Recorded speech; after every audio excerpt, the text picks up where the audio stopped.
anak Wonosobo, tempat kita untuk berkreasi. Kabeh bocah kuwi podo. Oke, halo teman-teman Sobat Forkos. Kembali lagi di podcastnya teman-teman Forum Anak Kreatif Wonosobo. Hari ini tentu aku nggak sendirian, karena hari ini aku ditemani sama 3 lelaki asik. 3 lelaki yang punya POV masing-masing. Kita akan ngomongin soal kesehatan anak-anak, dan juga imunisasi. Kira-kira apa yang bisa kita lakukan untuk 3 hal ini? Aku akan dibantu nanti sama 3 narasumber yang very good ya. Kayaknya akan lebih legit kalau mereka tuh kenalan sendiri. Namanya siapa, dari mana kali ya? Mungkin dari sebelah sini dulu. Iya, boleh. Baik, nama saya Ari Rukmantara. Halo, hai. Saya Kepala Perwakilan UNICEF untuk wilayah Jawa. Salam kenal. Halo Kak Ari. Halo, Kak Ya, Ari. boleh? Oke, nama aku Satria Rama Wibawa, aku dari Farkas. Kak Erlam. Ya. Oke, siap Kak Erlam. Bapak? Sobat Forkos, aku Jailan dari Dinas Kesehatan. Oke, Kak Jailan. Jadi semuanya akan aku panggil kakak, ya. Kebetulan di podcast hari ini teman-teman, kita biasanya mungkin di ruangan, di tempat yang ya agak-agak sepi-sepi gimana gitu. Tapi hari ini kita coba something new. Kita ada di outdoor gitu ya. Dan nanti kalau ada suara-suara motor atau apa, klakson, itu keindahan dari podcast ini. Kembali lagi Pak tadi ke isu kita, kan kita mau bahas soal kesehatan anak-anak dan juga imunisasi. Salah satu hal yang mungkin lagi digaungkan kan soal zero dose imunisasi. Mungkin dari Kak Ari atau Kak Jailan, sebenarnya zero dose itu apa sih? Zero dose imunisasi. Mungkin teman-teman masih asing ya dengan itu. Kak Jailan mungkin, silakan.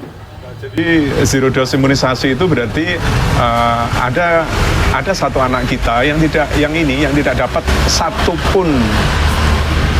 satupun imunisasi dasar. Berarti dia istilahnya nggak dapat pentabio. Pentabio itu berarti dia nggak dapat 1 dosis untuk DPT, nggak dapat 1 dosis untuk HB yang untuk hepatitis B, kemudian dia juga nggak dapat 1 dosis untuk vaksin HIV-1, berarti itu yang hemophilus influenza tipe B, berarti itu imunisasi dasar, 5 imunisasi dasar yang bisa mencegah 5 penyakit yang sangat berbahaya, yang kalau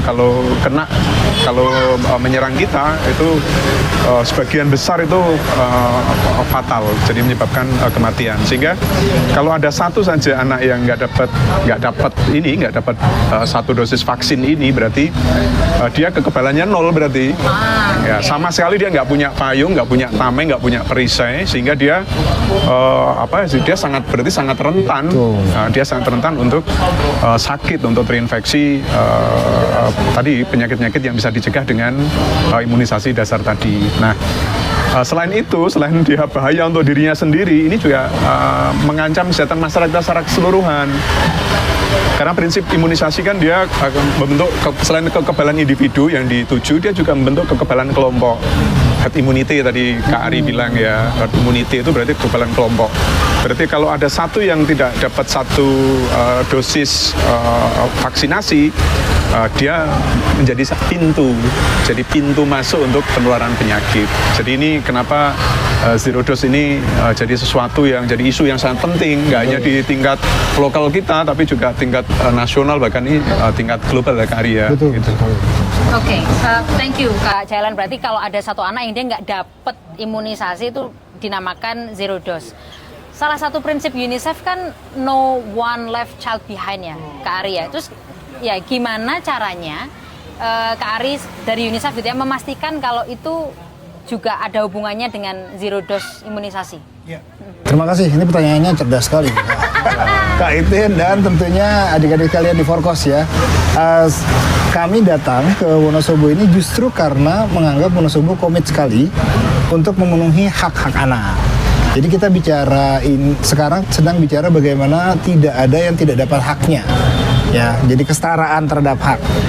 Kalau ada satu saja tidak dapat imunisasi, satu dosis pun tidak dapat imunisasi, berarti ada anak yang haknya tertinggal dong. Nah, makanya Wonosobo berkomitmen jangan sampai ada yang tertinggal. Jadi ini bukan soal statistik bahwa Wonosobo sudah 96%. Misalnya sudah 97%. Iya, tapi kalau misalnya 10.000 anak Wonosobo sudah misalnya. Kalaupun hanya 10.000 ya. Ternyata 2 belum, itu belum selesai. Iya. Pekerjaan rumah kita adalah seluruh anak mendapatkan haknya. Kenapa hak itu harus didapatkan? Karena tadi secara global kebetulan momentumnya pas ini. Malam lalu itu ada World Health Assembly. Dibahas soal Ebola di Afrika. Di Afrika, betul. Ebola di Afrika itu tidak bisa diobati, ya kan, fatal. Tapi yang bisa dilakukan adalah memvaksinasi. Artinya kalau ada yang lewat terjadi penyakit seperti Ebola. Jadi bukan hanya hak yang kita pastikan semua orang dapat, tapi jangan sampai entah kenapa di tahun berapa ada 2 orang yang tidak dapat justru menimbulkan sesuatu yang wabah besar seperti yang terjadi Ebola sekarang yang di Afrika gitu. Nah, kita nggak mau tuh. Jadi lagi sedang bagus-bagusnya Indonesia di 2045 menikmati jadi negara maju. Karena ada 1-2 orang yang hari ini di 2026 tidak dapat dosis 1 vaksin pun, itu nanti misalnya menyebarkan wabah di tahun 2045. Nah, itu kenapa ini adalah bukan hanya isu Wonosobo, tapi ini isu seluruh dunia. Begitu, hak dan memastikan tidak ada wabah. Tidak akan terjadi. Kak Erlam, kelas berapa? Kelas 8. Iya, kayaknya kita dulu pernah kelas 8 ya, Kak ya. Kita dulu pernah kelas 8 juga. Kalau menurut Kak Erlam nih, informasi soal kesehatan khususnya soal imunisasi itu sejauh apa, atau Kak Erlam pernah dengar tentang imunisasi itu tentang apa aja kalau di kalangan-kalangan anak muda? Oke, jadi kan untuk informasi tentang imunisasi ini pastinya sudah tersebar kemanapun itu. Tetapi kadang ada juga orang-orang yang masih bingung tentang apa sih imunisasi itu. Nah, kalau dari aku sendiri, itu imunisasi itu adalah salah satu cara untuk apa? Kita biar nggak kena virus atau? Ya, salah satu perlindungan anak-anak agar nggak kena virus itu. Karena tadi satu kata kunci yang Kak Jailan bilang soal tameng. Jadi kalau mungkin kita bisa menerjemahkan kalau ngomongin imunisasi itu ya tameng gitu ya untuk anak-anak tadi. Tapi kalau faktor kenapa anak-anak itu ada yang mungkin nggak diimunisasi dan segala macam, kalau di Wonosobo itu karena apa sih, Kak Jailan? Jadi memang ada beberapa alasan ya. Yang pertama memang tadi ternyata informasi ini belum sekuat apapun kita mengedukasi masyarakat, tapi ternyata juga belum semuanya masuk sampai ke sasaran tadi yang disampaikan oleh Erlam itu kan, berarti kita perlu perkuat lagi itu edukasi ini sehingga meningkatkan kesadaran, kemudian juga kebutuhan untuk datang memanfaatkan layanan imunisasi yang kita sediakan. Yang kedua juga memang ada informasi-informasi yang negatif gitu terkait dengan vaksinasi gitu. Jadi ada hoax, ada informasi-informasi yang menyesatkan, sehingga ini berpengaruh ke keyakinan para orang tua ini untuk membawa anaknya memanfaatkan imunisasi, sehingga kami di Dinas Kesehatan dan jajaran ke Puskesmas sampai dengan Posyandu kita sediakan layanan ini. Cuman kalau tidak dimanfaatkan ya apa gunanya? Ya selain itu mungkin dari kami sendiri mungkin masih ada keterbatasan. Keterbatasannya apa? Satu misalkan terkait dengan logistik. Logistik itu kita kan misalkan untuk polio itu satu vial, satu botol itu kan untuk 10 dosis, 10 anak berarti. Nah, kadang-kadang di puskesmas ini hanya ada 3 anak atau hanya ada 4 anak. Sehingga dia sebenarnya ibu sudah datang sama bayinya datang ke Posyandu. Cuman karena 3 anak, 4 anak, kalau itu kita layani di Posyandu, maka ada ada 7 dosis yang terbuang percuma. Jadi kami diikat juga dengan namanya, kalau di kami itu namanya IP indeks pemakaian vaksin. Mungkin kalau di luar negeri waste rate ya, jadi yang terbuang yang dihitung. Kalau kami yang digunakan itu. Nah, ini juga pengaruh kaitin, ini pengaruh. Jadi dia sudah datang ke layanan, tapi karena tadi itu petugas kan ngitung, nanti kami kan disanksi juga. Boros pakai vaksinnya sama pemerintah pusat, karena logistik ini dari pemerintah pusat ya gitu. Nah, jadi teman petugas nanti, Bu, nanti vaksinnya datang ke puskesmas ya. Nah, gitu loh.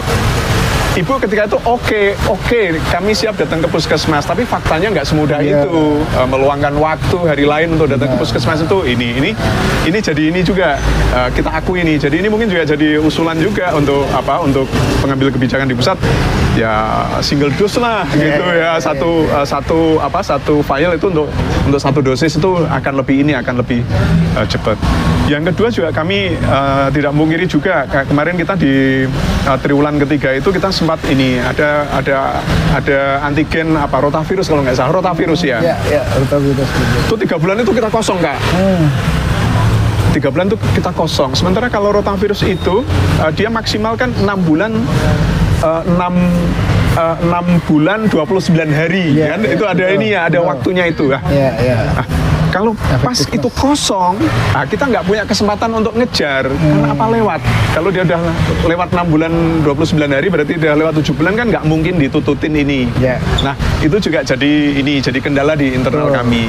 Nah, itu kira-kira ya masih ada banyak faktor lain ya. Tapi kira-kira nanti di satu sisi tadi itu ada informasi yang memang belum sampai, kemudian juga ada disinformasi itu, kemudian juga itu yang nanti membentuk keyakinan yang salah. Yang sebenarnya imunisasi ini kan sudah nggak diragukan lagi ya, maksudnya dia efektif, dia paling murah, efisien kayak gitu untuk mencegah banyak penyakit ya gitu. Ini sudah nggak ya, pandemi kemarin buktinya kan. Begitu angka vaksinasi COVID kita 90%, di atas 90%, maka penularannya langsung turun gitu.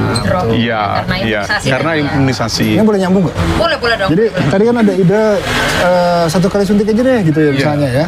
Nah, ini permintaan ke adik-adik sekalian dan orang tuanya untuk menemukan 1 suntik untuk semua vaksin yang disebut bivalen, pentavalen dan lain-lain.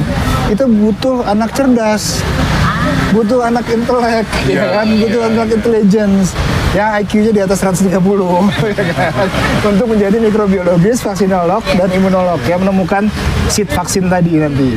Nah, itu bisa saja ditemukan nanti 2030 ya kan, atau 2045. Ya, sebagaimana akhirnya beberapa vaksin COVID kemarin tuh bukan dari bibit virus, dari mRNA namanya. Jadi dari DNA yang dimodifikasi. Itu kan ada anak Indonesia yang pinter waktu itu ya, di Oxford ya. Nah, jadi dalam rangka mencari orang yang bisa menemukan tadi ya, memudahkan hidup kita harus memastikan semua anak di Wonosobo terimunisasi. Karena kalau anak itu semua terimunisasi, satu dia nggak gampang sakit, jadi sekolah terus, nggak absennya nggak tinggi gitu ya, terus konsentrasinya tinggi. Ya, ada korelasinya dengan stunting loh. Kalau imunisasinya lengkap, biasanya potensi stuntingnya kecil sekali. Ya, karena dia nggak sakit. Ya, apalagi kalau hidup di lingkungan yang bersih, sanitasi bagus, sehat dan lain-lain ya. Terus dia harus punya aktivitas yang bagus juga kan, karena intelijensia ada hubungannya dengan social intelligence juga kan. Ya, jadi ikut forkos gitu kan, ikut kegiatan.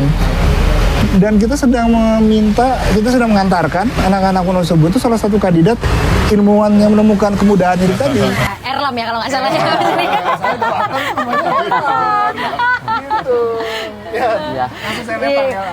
Karena Erlam tuh matanya sangat berbinar-binar mendengarkan tadi informasi soal itu. Menurut Erlam, kalau tadi mendengarkan ada faktor dan segala macam, kira-kira bentuk komunikasi apa yang paling efektif kalau kita mau menjelaskan nih soal imunisasi ke teman-teman atau ke anak-anak muda? Menurut Erlam? Kalau menurut aku sendiri itu yang pertama pastinya kita anak muda itu pastinya kan banyak sibuk ya. Iya. Yang pertama itu kita juga bisa membuat konten secara kayak di media sosial gitu. Konten ya, medsos. Kita gencarin di medsos. Ya. Terus yang kedua, Forum Anak juga bisa melakukan pendekatan ke sekitar Wonosobo ini. Kayak kan kalau di suatu wilayah itu kan ada yang namanya posyandu. Oh, oke. Sama juga kayak ibu saya itu adalah Posyandu remaja kali ya. aktif. Ibu saya. Kader, ya. Tolong di-cut, ini dia kader posyandu remaja. Duta posyandu remaja. Tiba-tiba. Oke, jadi ada dua hal atau ada lagi mungkin yang kira-kira pendekatannya kalau ke anak muda gitu. Pendekatan ya pastinya ke teman-teman kita juga sendiri, jangan lupa dikasih tahu karena kayak ya jadi ngobrol ke teman-teman sebaya, satu geng ya, gitu dulu ya, juga, satu circle. Kita ngomongin imunisasi ini ke semua orang tapi ke teman-teman kita juga enggak kan Percuma ya jadinya ya. Jadi mulai dari yang terdekat, kemudian kita main ke media sosial karena kita punya kekuatan di sana, anak-anak muda. Kalau kenapa? Orang tua. Iya. Ngobrol sama orang tua. Bisa protes sama orang tua. Iya. Jadi ternyata yang ngelarang imunisasi kan bukan anaknya. Oh iya. Ya kan? Karena anak kan diam dia, bayi balita kita kan diam, belum bisa Bu, aku minta imunisasi. Malah dia takut ibunya. Oh bayiku sesok ngomong gitu. Kari karena udah keliling ke mungkin di beberapa daerah-daerah lain gitu ya. Cara yang efektif kalau misalkan ada faktor-faktor tadi hoax dan segala macam tuh gimana daerah bisa? Ya sedikit teoritis ya. Saya mengutip beberapa salah satu bacaan namanya Diamond of Influence gitu ya. Jadi bentuknya kayak diamond gitu ya. Nah, jadi pertama kalau dari UNICEF ya, saya pribadi percaya kalau atasnya percaya dengan fungsi imunisasi, dampak imunisasi, Bupati Wonosobo gitu misalnya, itu mudah bagi kami mendeteksi bahwa ada komitmen tinggi. Setelah itu nanti kan diturunkan ke OPD, kepala OPD. Kepala dinas kesehatan nggak boleh kerja sendirian nih. Kan minimal dinas pendidikan, minimal aja ya kan. Ya kan. Terus DP3A, perlindungan anak minimal tuh ya. Terus yang lainnya juga boleh. Ngomong-ngomong dinas lingkungan hidup juga boleh loh ngomong imunisasi, nggak dilarang. Ya kan. Terus di bawahnya apalagi tadi baru cerita ada camat, ada lurah, apalagi RT RW, ketua kepala desa dan lain-lain. Jadi kalau dari atas segitiga atasnya sudah oke, wah itu setengah jalan lah ya. Nah tinggal segitiga bawahnya yang terbalik ini, yang tokoh masyarakat, tokoh agama, tokoh adat, ya sekarang sebutannya influencer lah bahasanya gitu ya, sampai ke rumah gitu ya, ayah ibu dan teman, media juga. Nah itu kalau mereka melihat di atas selalu merekomendasikan bahwa imunisasi penting, mereka akan memikirkan bahwa ini penting. Gitu, karena pimpinan bilang, tokoh yang mereka panuti bilang ini penting. Gitu, makanya kalau mereka tokoh-tokoh itu menyebut bahwa ada ayat di kitab suci Islam nih, Al-Quran ya, harus mencari bumi, kekayaan dan lainnya ya kan, tundukkanlah gitu. Padahal harus pinter kan, harus sehat untuk menundukkan sampai jadi astronot kan, bumi, langit dan kekayaan dan lain-lain gitu. Terus di agama lain juga ada kemakmuran, ya kan, kesejahteraan. Kalau di misalnya keturunan Tionghoa Indonesia, kalau Lebaran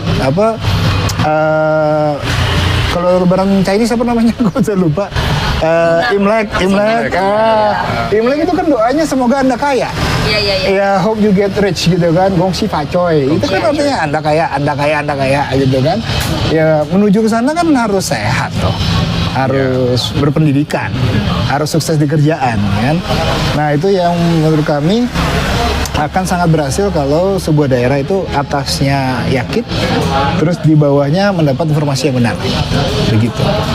Gimana Pak, meyakinkan yang dari atas, karena kalau Wonosobo mungkin dari atas sudah satu frekuensi nih, meyakinkannya Pak kalau ke bawah tuh strateginya apa? Saya setuju disampaikan oleh Kak Ari ya, jadi ini memang kata kuncinya di opinion leader ya. Nah kalau kita Wonosobo untuk saat ini kan pemimpin daerah kita kan komitmennya kan sudah nggak diragukan lagi. Kita juga ya dinas kesehatan kita apalagi komitmennya kan kayak gitu, karena kita udah ya ini cara kita untuk meningkatkan kesehatan masyarakat kita, untuk melindungi warga kita supaya nggak sakit ya gitu, supaya dia sehat. Kalau sehat dia pinter, kalau sehat dan pinter dia bisa kaya kan, dia bisa dapat pekerjaan bagus, dia bisa mencukupi kebutuhan pokok dan sampai tersiernya ini gitu. Nah masalahnya memang ini kita nggak bisa sendirian, nggak mampu kita menjangkau ini. Kita sudah sediakan layanannya, kita sediakan layanannya, tapi tadi saya bilang itu kalau ini nggak dimanfaatkan ya apa gunanya gitu. Sehingga ini memang yang perlu kita lakukan adalah gimana supaya kita bergerak bersama-sama gitu. Teman-teman Forkos juga semua lini gitu. Sehingga imunisasi ini jadi kebutuhan kita, jadi kebutuhan keluarga. Erlam punya adik kan gitu, dia harus memastikan pada bapak ibunya, Bu, adikku udah divaksinasi apa belum, kayak gitu loh maksudnya loh. Dan Erlam tadi juga oke, maksudnya kita ngomong sama banyak orang tapi untuk teman-teman kita enggak lah. Teman-temannya kan Erlam kan calon-calon bapak, calon-calon ibu juga kan. Ya nanti dia juga nanti pastinya akan menikah, berkeluarga, punya anak gitu. Jadi ini kalau dari awal, dari kita masih remaja, masih muda kayak gini, kita sudah terbuka pemahaman kita tentang pentingnya imunisasi itu ya nanti ketemu dengan siapapun, nanti jadi apapun kita nanti ini akan terus terbawa. Tapi tadi saya kira kata kuncinya memang gimana kita membuat ini jadi kewajiban, jadi kebutuhan gitu loh. Jadi kalau belum vaksinasi tuh rasanya tuh ada yang kurang gitu, kayak kalau kita belum makan itu loh. Nah, iya tuh. Belum apa main Mobile Legend gitu, kita samakan main game dengan vaksinasi itu ya. Kurang keren. Nggak keren, iya. Kurang gaul. Kalau ke Erlam, menurutmu kalau teman-teman anak-anak muda gitu ya, pesan apa sih yang paling cocok kalau kita mau sampaikan ke mereka soal imunisasi atau soal kesehatan gitu? Yes. Pesan kan yang buat pesan buat anak-anak muda sekarang mungkin karena menurut saya tuh anak-anak muda sekarang tuh kan banyak yang menggunakan handphone, teknologi gitu. Terus pesan untuk kalian itu, kalian bisa gunakan teknologi itu untuk mencari informasi. Gunakanlah teknologi dengan sebaik-baiknya. Jangan lupa juga informasi yang kalian dapat, kalian bisa share ke teman-teman semua.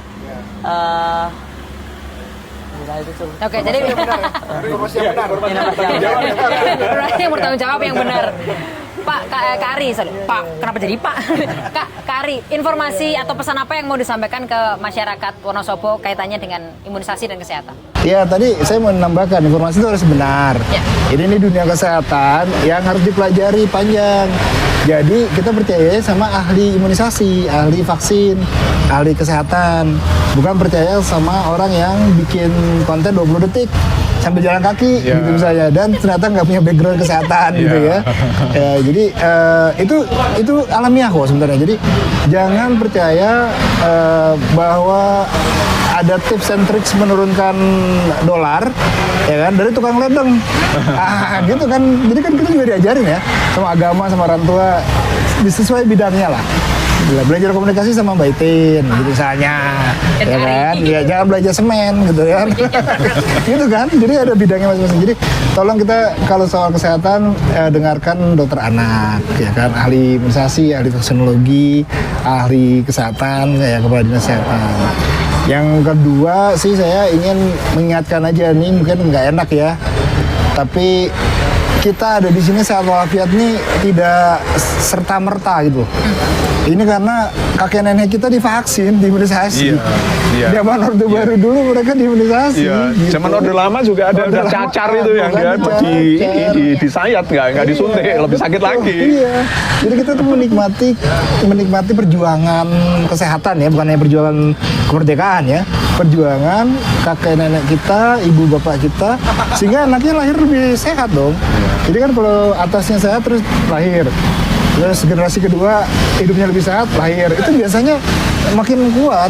Makanya angka harapan hidup Indonesia sekarang makin naik. Gitu. Sekarang di atas 70 tahun ya, Pak ya. Gitu. Kalau dulu mungkin 20 tahun aja udah deg-degan ketembak sama penjahat ya, sama penjajah. Sekarang umur harapan hidup kita 74,55 tahun. Hampir 75 tahun loh. Itu. Dan berarti tingkat kesehatannya kan tambah membaik. Jadi jangan lupa berterima kasih dengan leluhur kita yang sudah diimunisasi sehingga beberapa penyakit hilang. Ya seperti cacar gitu ya. Jadi itu yang saya bantu ingatkan sih. Kita jangan lupa meneruskan gaya hidup, ya kan, para leluhur kita, bahwa kita harus sehat. Oke, thank you Kak Ari. Kak Jailan. Ya, jangan tersesat karena informasi yang menyesatkan. Iya. Benar. Jangan pernah tersesat karena informasi yang menyesatkan. Karena vaksinasi itu nggak hanya untuk hari ini, tapi itu untuk masa depan anak-anak kita. Masa depan tadi Pak Kari udah bilang di mana di Frontban tadi kan. Iya, betul. Sampai selama-lamanya itu terpengaruh dari vaksinasi yang kita lakukan hari ini. Jadi pastikan anak-anak kita, bayi kita nggak ada yang nggak dapat satupun dosis imunisasi. Iya, nambahin dikit ya. Jadi kan yang hilang tuh mungkin beberapa orang tua tuh lupa ada kalimatnya tuh perceived benefit. Jadi untungnya apa sih? Ya, kayaknya harus sering diobrolin ya. Jadi kalau misalnya mau jadi lulus kuliah misalnya, kan harus sehat, maka harus diimunisasi. Terus kalau mau keluar negeri, kuliah di luar negeri, itu harus diimunisasi karena ditanya sudah lengkap atau belum. Terus mau jadi pejabat, harus imunisasi. Jadi kita orang tua ini juga harus memikirkan anak saya mau jadi apa, syarat menjadi apa itu ada imunisasinya apa enggak. Kalau ada, ya siapkan. Jadi kalau mau jadi CEO Microsoft, mau jadi CEO Google, itu harus diimunisasi tuh. Karena nggak bisa masuk bendara ya. Gitu, itu. Oke, thank you Kak Ari, Kak Jailan, dan Kak Erlam gitu ya. Tadi pesan-pesannya untuk teman-teman, untuk masyarakat di Wonosobo, terutama untuk anak-anak muda. Dan tadi kalau nggak salah aku agak mendengar di Frontban tuh ada kayak salam sehat atau apa? Ada ya, ada salam sehat gitu ya. Salam imunisasi ada nggak ngomong-ngomong? Ada, ini ada ya. Oke, SIM imunisasi lengkap. Jadi kalau foto-foto juga salah satunya pakai gini, imunisasi lengkap. Kalau ini adalah salam sehat. Ngomongin soal informasi yang benar, informasi yang nggak hoax, jangan lupa ceknya di Instagramnya Dinas Kesehatan Wonosobo. Ada Dinkes Wonosobo, Promkes Wonosobo. Ada juga teman-teman bisa cek di Instagramnya Forum Anak, karena di Forum Anak nanti juga akan reshare juga ya Pak ya informasi soal imunisasi untuk anak itu seperti apa, dan juga pantengin sosial medianya UNICEF, karena UNICEF juga akan memberikan informasi seputar imunisasi dan juga kesehatan untuk anak-anak. U-Report, iya kakak adik lah pokoknya itu. Thank you so much Kak Ari, Kak Jailan, Kak Erlam, sesuai janjiku ya. Thank you so much. Terakhir kita harus salam sehat dan juga salam imunisasi lengkap. Ya, kita salam sehat dulu ya. 1, 2, 3. Salam sehat. Yang terakhir salam imunisasi lengkap. Bye bye.